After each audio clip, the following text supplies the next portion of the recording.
Hello my friends, welcome to my channel. Here we're sharing history dawn of the war during the Neolithic Age, which began around 10,000 BCE and lasted until roughly 2000 BCE, varying by region. Human societies underwent profound transformations, especially with the advent of agriculture. This shift from hunting-gathering to settled farming community brought about major social, technological, and cultural changes, including new forms of conflict and rudimentary warfare. In earlier times, during the Paleolithic period, violence may have occurred sporadically between nomadic groups over food, territory, or mates, but it was likely limited and small in scale. With the Neolithic Revolution, humans began to form permanent settlements. These settlements stored surplus food and developed ownership over land, creating resources worth defending or seizing. As a result, the nature of conflict began to shift. From episodic violence to more organized and sustained confrontations, evidence of Neolithic warfare comes from archaeological discoveries, mass graves with signs of violent death, fortified settlements with defensive ditches or palisades, and weapons that were likely used against other humans rather than animals. Stone axes, clubs, and arrowheads have been found in contexts that suggest interpersonal or intergroup violence. One of the earliest known mass killings occurred at the site of Talheim in present-day Germany, where a Neolithic mass grave dated to around 5000 BCE was discovered. The victims showed signs of being killed by blunt force trauma, indicating a violent raid or battle. Similar findings at other European sites, such as Schletz in Austria or Aspern-Schletz, also support the idea that warfare was not uncommon. Unlike later ages, Neolithic warfare lacked metal weapons, cavalry, or complex military strategy. Combat would have been close range and brutal, relying on numbers, surprise, and perhaps primitive tactics like ambush. Conflicts were likely driven by competition over arable land, water sources, or control of trade routes and resources like flint, obsidian, or salt. Neolithic communities sometimes constructed defensive features like ditches, walls, or wooden palisades to protect their settlements. These early fortifications show that defense was a real concern and that raids or sieges might occur. In some regions, hilltops were chosen as settlement sites for their defensive advantages. Ritual and warfare may have also been intertwined during this time. Some burials include human sacrifices or elaborate grave goods, suggesting a belief system that may have glorified warriors or connected warfare to religion or social status. Overall, warfare in the Neolithic Age marked the beginning of organized human conflict rooted in the new realities of settled life.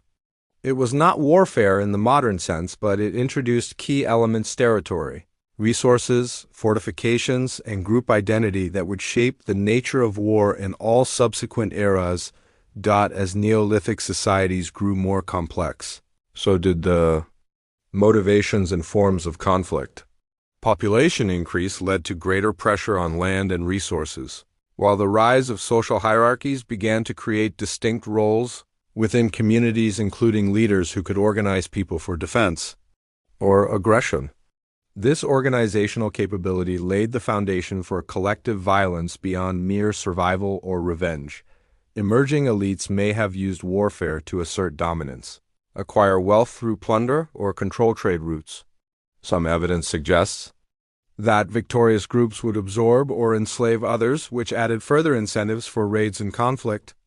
As agriculture made it possible to sustain larger populations, competition intensified not just over fertile land, but also over strategic locations such as river valleys, hills, and resource-rich zones. Trade in the Neolithic period was surprisingly widespread, and goods like obsidian, jade, flint, and seashells moved across long distances. These trade networks may have helped spread culture and innovation, but also created points of tension. Controlling or disrupting a rival group's trade could become a motive for violence. This shows that Neolithic warfare was not just local and reactive, but could involve premeditated aggression with strategic goals. Weapons used during this time were typically made of stone, bone, or wood. These included axes, spears, bows, and arrows, and clubs. While initially designed for hunting or tool making, these implements were easily adapted for fighting. Skeletal remains from various Neolithic sites show signs of violent injury, blunt trauma to the skull. Embedded arrowheads or cuts from sharp-edged tools, the psychological dimension of warfare, also emerged during this period. The threat of attack may have created a sense of unity within communities, reinforcing group identity and loyalty. This in turn may have helped establish social norms around bravery, sacrifice, and the protection of one's kin or land. Oral traditions, rituals, and myths likely evolved to commemorate battles, demonize enemies, or justify acts of violence. Art from the Neolithic period, including carvings and cave paintings, sometimes hints at human combat or symbolic representations of conflict. While difficult to interpret with certainty, such depictions might reflect early attempts to record or ritualize the experience of war. Despite all this, not every Neolithic society was warlike. Some communities show little evidence of conflict and may have resolved disputes through negotiation, migration, or alliance building. However, the overall pattern shows that as soon as humans began to accumulate resources and settle permanently, the conditions for organized violence were established. Thus, Neolithic warfare represents a turning point, the transition from spontaneous, small-scale clashes to deliberate, coordinated acts of group violence. It laid the groundwork for the more sophisticated, large-scale wars of the Bronze and Iron Ages, and ultimately, the modern era.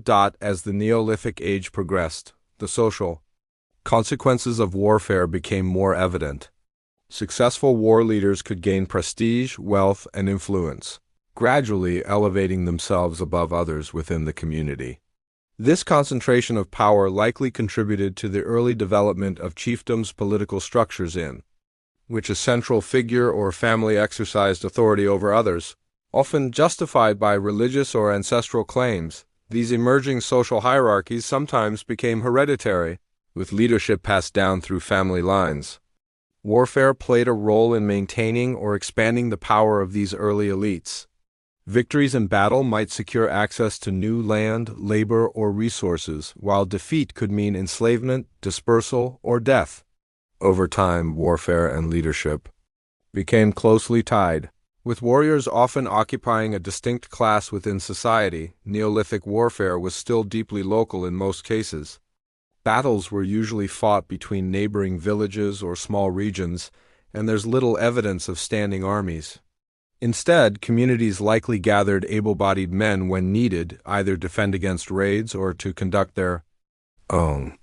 The violence was cyclical. One raid could spark retaliation, leading to extended feuds that shaped the political and social landscape of entire regions. Fortifications grew more advanced toward the end of the Neolithic period. Some settlements, such as Cataluke in Anatolia or Skara Brae in Scotland, show signs of careful planning and communal defense. In places like Jericho, modern-day West Bank, massive stone walls and towers were constructed. Among the earliest known examples of urban fortification. These constructions were not merely symbolic.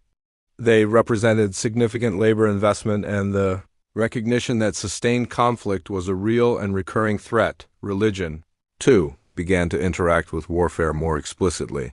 As religious structures and spiritual beliefs evolved, so did the concept of divine sanction in battle.